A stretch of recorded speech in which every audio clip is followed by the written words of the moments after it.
Good morning, dear students. Today we will learn about the transformation of sentences.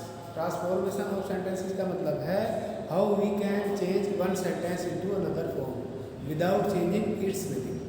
ठीक है, जब हम एक सेंटेंस को दूसरे प्रकार से लिखते हैं बिना उसका मतलब बदले, मतलब यही होता है लेकिन उसका रूप बदल जाता है, तो इनको बोलते हैं ट्रांसफॉर्मेशन. ट्रांसफॉर्मेशन का मतलब यही होता है रूप बदलना.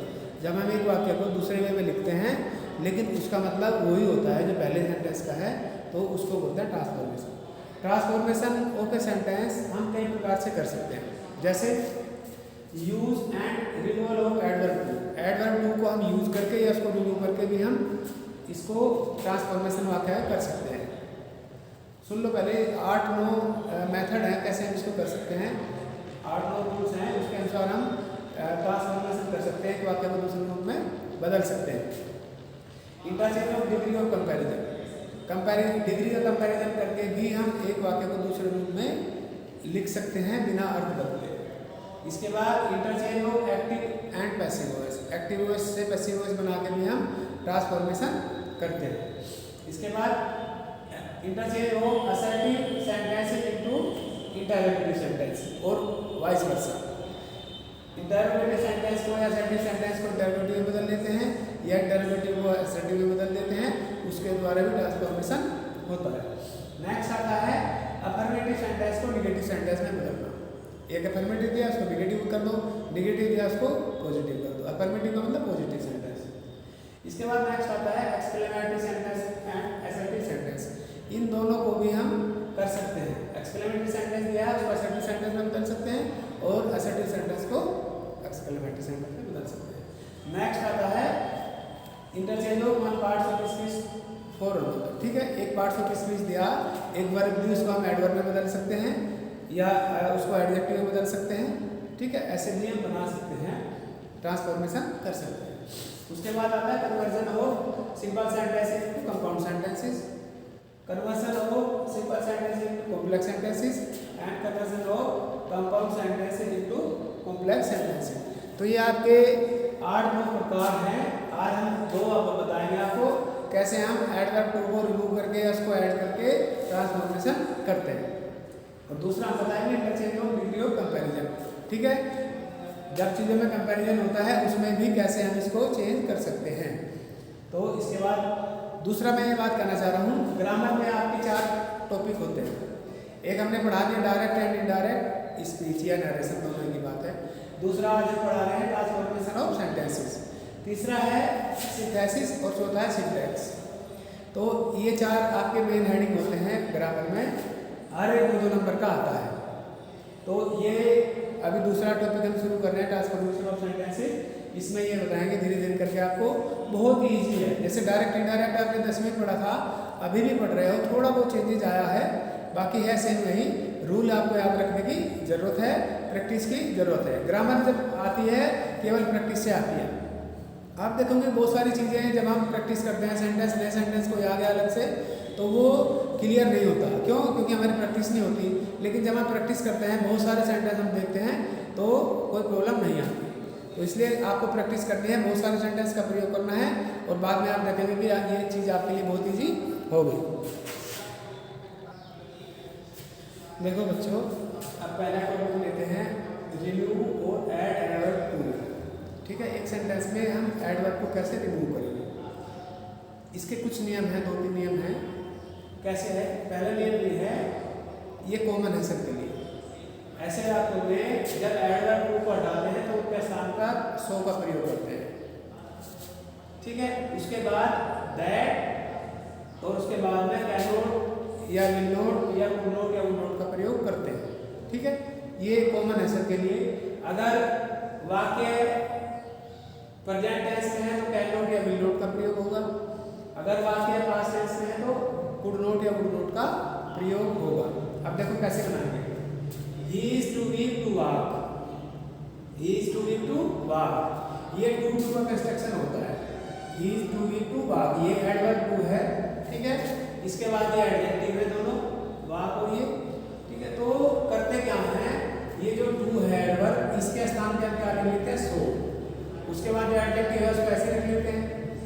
इसके बाद दैट का प्रयोग करते हैं। और इसमें चूंकि आगे कुछ वो नहीं दिया, कौन कह रहा है ये चीज कि वह कितना कमजोर है, ये सब्जेक्ट के बारे में ही बात होती है, सब्जेक्ट खुद कह रहा है तो इसको हम सब्जेक्ट इसी को रख लेते हैं, ठीक है। और चूंकि ये प्रेजेंट टेंस में है, इज आया है, इसलिए यहाँ पे कैन नॉट का प्रयोग करेंगे और उसके बाद ये लिखा जाएगा। बहुत ईजी है, देखोगे एक बार और। Is too will too are, वह इतना कमजोर है कि चल नहीं सकता, ये मतलब है इसका।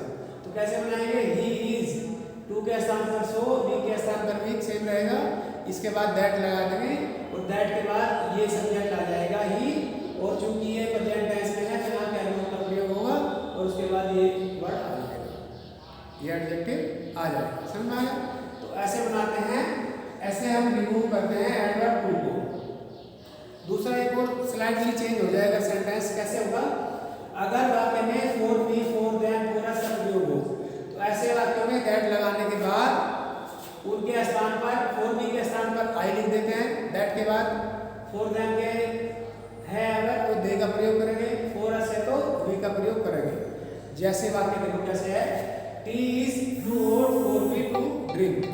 अब इसमें क्या किया,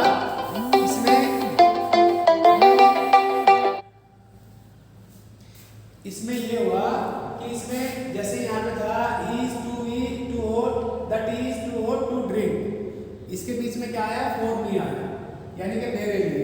तो ऐसे वाक्यों में हम क्या करते हैं, इसको बनाने के लिए हम फॉर मी के स्थान पर दैट के बाद क्या लिखेंगे, आई लिख देंगे, फॉर मी के स्थान पर आई, फॉर देम के स्थान पर दे, फॉर अस के स्थान पर वी का प्रयोग करते हैं।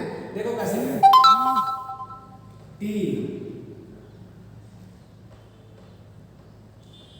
इज, टू की जगह क्या आ जाएगा, सो, हॉट ऐसे रहेगा, टी इज टू हॉट, इसके बाद दैट का प्रयोग होगा, इसके बाद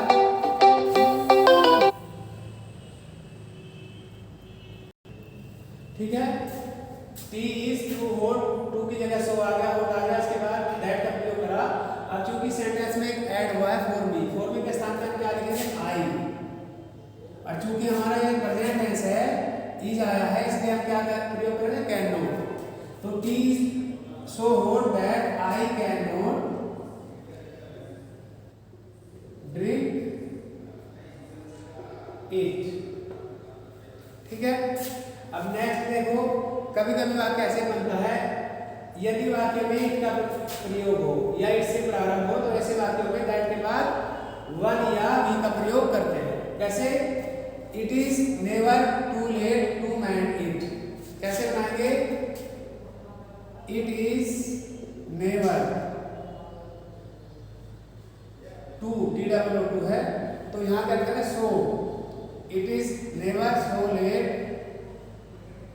दैट, दैट के बाद क्या सब्जेक्ट आएगा, या तो वन लिख दो या भी लिख दो, one cannot mind it. एक तो ऐसे बना सकते हैं, दूसरा कैसे बनाएंगे, it is never so late that, और दैट के बाद क्या आएगा, we cannot mind it. तो ये हो गया आपका दो तीन प्रकार के मैंने बताए हैं। एक बात और सुन सकते हो उसमें आप, अगर मैं यहाँ पे वाज का प्रयोग कर दूँ, यहाँ पे वाज का प्रयोग हो जाए तो यहाँ वाज आएगा और यहाँ कैन नॉट की जगह क्या आएगा, कुड नॉट। ये डिफरेंस है, इससे ज़्यादा कुछ नहीं है। प्रेजेंट टेंस है तो कैन नॉट का प्रयोग है, विल नॉट का प्रयोग, पास्ट टेंस है तो कुड नॉट या वुड नॉट का प्रयोग करेंगे। तो ये अब तीन प्रकार के मैंने सेंटेंस बताए। कोई सिंपल होता है, किसी के बीच में फॉर मी फॉर देम आ जाता है जैसे ये आया, और किसी में इट का प्रयोग होता है। एक प्रकार होता है, उसको भी देख लो थोड़ा।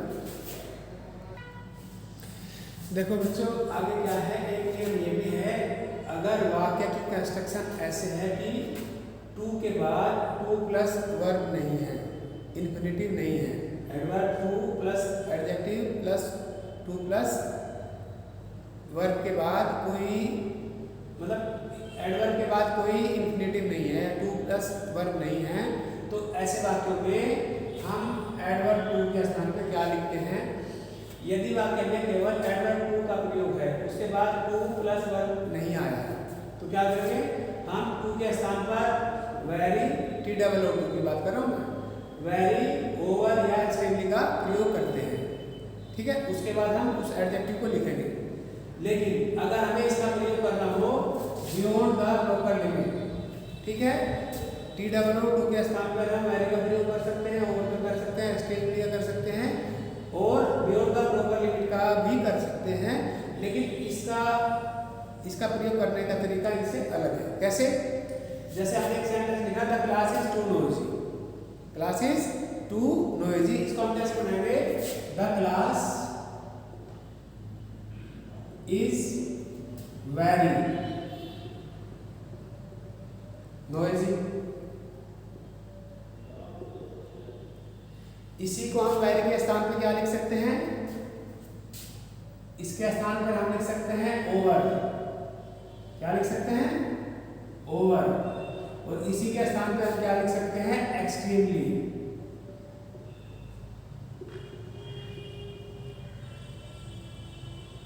समझ में आया? कुल मिला के मतलब ये है कि ये तीनों वर्ड आ सकते हैं कोई भी एक इनमें से, और उसके बाद ये एडजेक्टिव आएगा। लेकिन अगर हम बियॉन्ड द प्रॉपर लिमिट का प्रयोग करना चाहे तो कैसे लिखेंगे? इसको हम बनाएंगे the class is noisy beyond the proper limit. समझ में आया? इसमें अंतर यही है कि अगर हमें इसका प्रयोग करना है बियॉन्ड द प्रॉपर लिमिट, तो इसके पहले क्या आएगा? ये एडजेक्टिव आएगा नॉइजी। बस ये अंतर है। अगर हमें वेरी का प्रयोग करना है, ओवर करना है, एक्सट्रीमली करना है, तो उसके बाद एडजेक्टिव आता है, यानी कि नॉइजी उसके बाद आएगा। एक नियम और देख लो, यदि वाक्य का सब्जेक्ट कोई निर्जीव थिंग है, निर्जीव पदार्थ है, तो कंजंक्शन दैट के बाद इट का प्रयोग करते हैं। कैसे करते हैं देखो। और उसके बाद एक और चीज है, उसके बाद हम कैन नॉट बी या will not be plus verb की थर्ड फॉर्म का प्रयोग करते हैं। जैसे एक सेंटेंस लिखा मैंने, the rope is too hard to break. Rope, जो रोप है, रोप माने रस्सी इतनी हार्ड है कि ये टूट नहीं सकती। कैसे बनाएंगे? The rope is so hard that.